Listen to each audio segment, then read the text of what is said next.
This most likely is not a Friday. I'm shooting this video on the weekend after I spent a few days at Hilton Head, South Carolina at a film festival, which is what this is for. So I thought I'd come out and talk to you guys a little bit about that because I think you'll enjoy this as I did. And so it's pretty cool. So some of you who follow my channel know that I have a thing for the Chrysler Turbine car. And that's a model of a Chrysler Turbine car right there. I wrote a book about the Chrysler Turbine car called Chrysler Turbine Car, Detroit's Coolest Creation. And that book's been out for a while now. And a couple years ago, I was contacted by the Hagerty Drivers Foundation, which is a nonprofit organization that promotes car culture. And they said, Steve, we're doing a documentary about the turbine car. Do you want to get involved? I said, absolutely. Sign me up. I point a camera at me and let me go.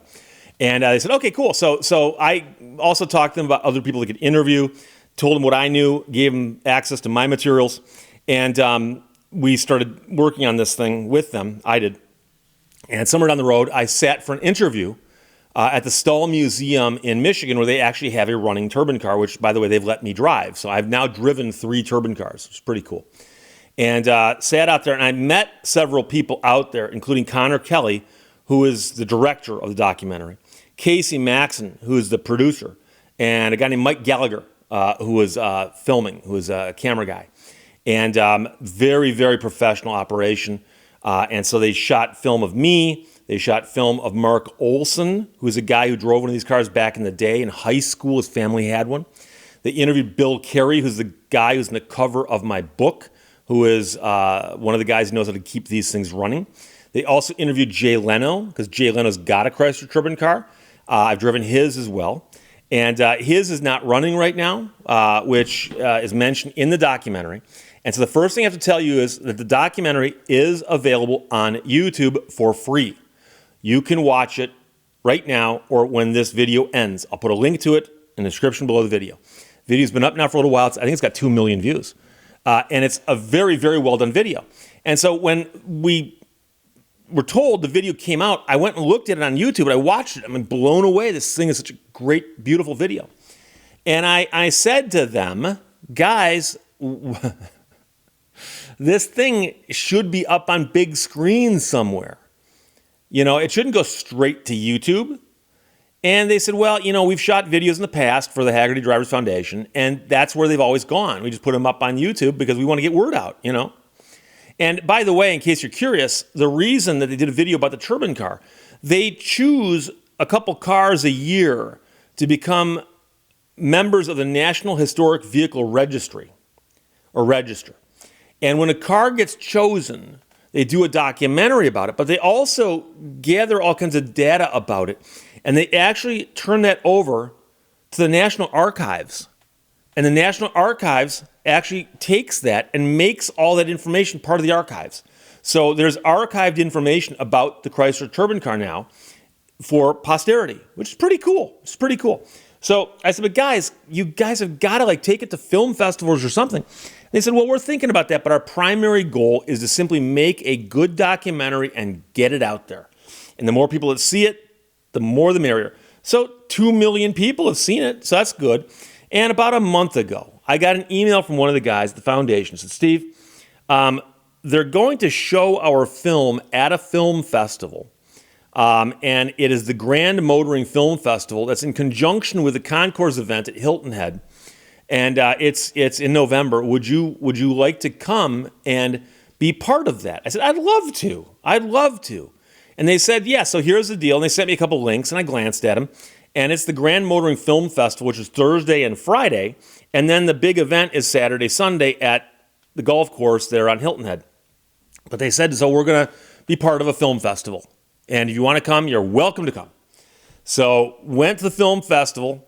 And just did a very, very short trip. And I apologize. I've actually got viewers in South Carolina. I said, Steve, you know, if you're in my backyard, you should let me know. And I said, I'm really sorry. I was literally in town for only one full day. So I came out one day. Next day was a film festival. Flew back the next day. Unfortunately, my schedule didn't allow me to be there much longer. I would have liked to go to the car event, but I didn't. My good friend Ed Bolian's there right now, from VinWiki, of course. And so, but the film festival. So actually got duded up I know you've seen me in a suit and a tie before. Was not wearing a tie, but I was wearing a jacket. And they did have a little red carpet thing. And go there, and it turns out that the other guys are there from the movie. Connor Kelly, the director and producer. Casey Maxon, the producer. Mike Gallagher is there. And I did not realize this actually was a competition film festival. I just thought it was just we're going to celebrate some films and show some films. So first we had a bunch of really cool cars on display in the parking lot, some of which were in movies.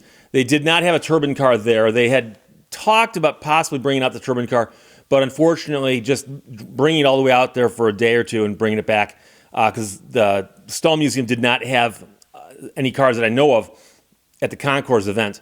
And they have brought that to car shows before. I think they brought it to Pebble Beach a couple years ago.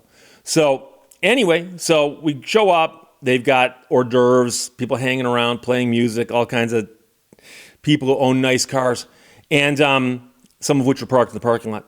And then they go, okay, film festival starts, people. And so we all go into a theater, beautiful, beautiful theater, Arts Council of the Carolina Coast. I'm probably getting that wrong. It's one of the things I didn't write down here. But a Coastal Carolina Arts Center, beautiful facility.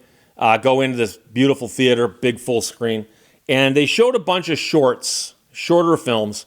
And they said that the turbine car is going to be the feature film.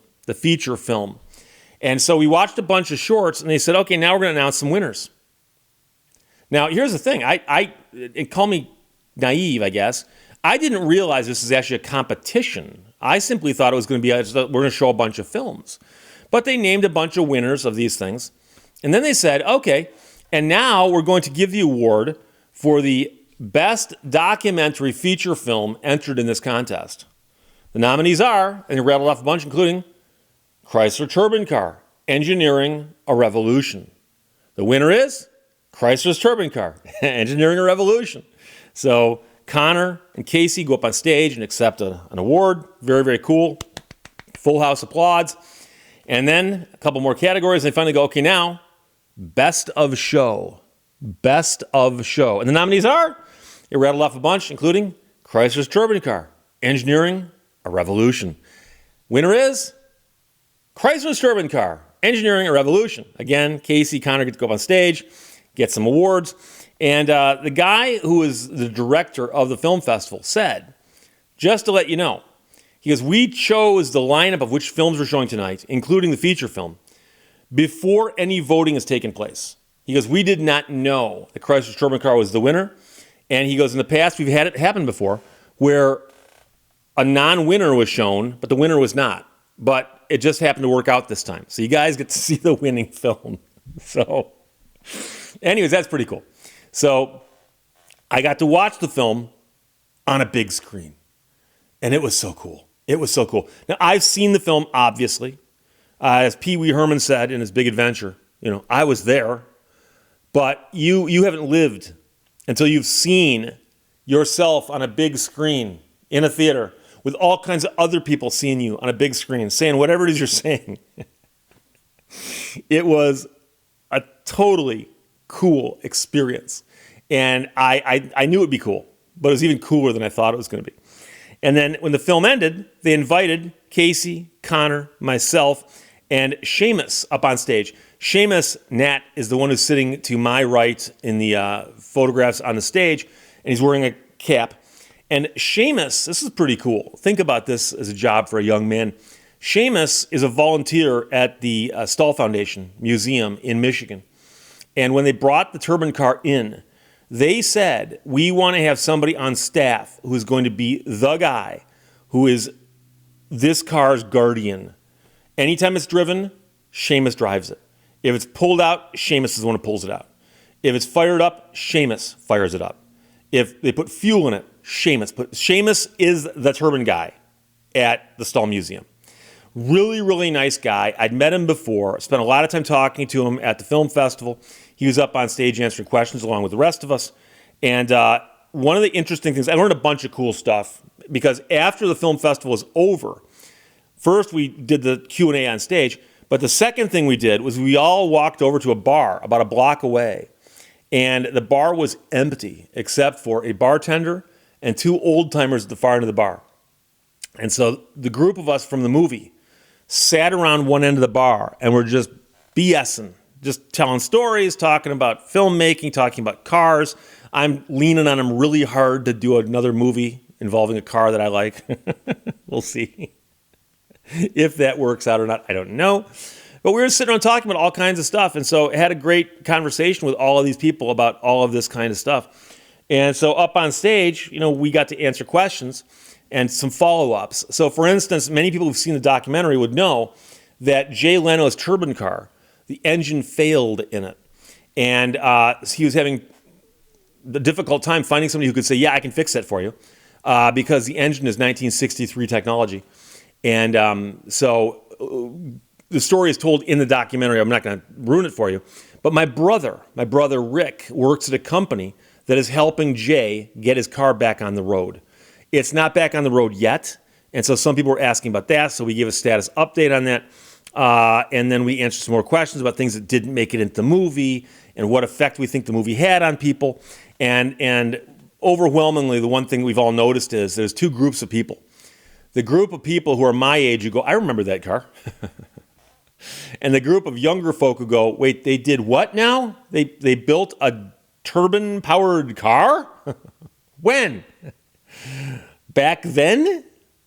In the days of pencils and slide rules? What? No. Yeah, what? This one still runs? And the other cool thing I learned, and this blows my mind, is you watch the documentary, you'll see footage they shot for this film of a turbine car driving around the M1 concourse up in Pontiac, Michigan. And I knew they shot the film because I'd recognized the car. Seamus is behind the wheel. I recognized Seamus. And I'd heard they shot this film. And so we were just sitting around talking, and I go, hey, I'm just curious. I go, how hard was to shoot that film? Because they've got shots of the car from above and behind and around and done a really good job of, you don't see cameras in the shot. So it means they did a lot of shooting. And Seamus goes, we drove the car 99 miles that day. 99 miles just to get B-roll of a turbine car driving around. But when you see the finished product, you look at it and go, but I see why they did that, because the final product is gorgeous. It's absolutely gorgeous. And then, of course, I got to ask some other questions of the filmmaker, such as, there's a scene where a phone gets picked up and a voice says, hello, whose hand is that? Connor goes, that's my son. Oh, you learn these things from talking to the filmmakers at the after party at the bar down the street. But it was so much fun. And, I jokingly tell people that one of the reasons I write books is that way, after I'm gone, there'll still be stuff around my name on it. But the same is true of a documentary, of a movie as well, So I don't know, somewhere down the road, they might not show movies anymore. People might, get three-dimensional implants scanned into their heads. I don't know. But for the time being, right now, it is really cool this documentary is out there. I think a turbine car was a fitting subject for the film. I really do think it was a monstrous advance in technology, and the fact that a car company did that in the first place is mind-blowing to me, and I stand by that, and it's one of the reasons I wrote the book. And I was explaining to the guys, Connor, Kelly, and Mike at the film festival, that when I first told people I'd written a book about a car, I got pushback. And there is a prejudice in the literary community, and I've heard this more than once. Car guys don't read. So why would you publish a car book? And the turbine car book was the first car book I published. I later wrote a book about Tucker and his automobiles. And I also wrote a book about the winged cars, Dodge Charger Daytona and the Plymouth Superbird. They've all sold well. But the one that sold the best and is still selling the best, Chrysler's turbine car. And twice a year, I get a note from my agent. He goes, Steve, this book is still selling. And we know, because here's sales figures. So pretty cool. But I got to tell you again, I got this really cool badge here. While we're talking, I will have put up photographs. Had a lot of fun. And again, it's one of those things, I never imagined it'd come a time where I get to stand on the red carpet and then go in and watch a big screen with my face 20 feet tall on it, but I did, and it was cool. So I hope you enjoyed it. Questions or comments, put them below. Let's talk to you later. And go watch the film. Bye-bye.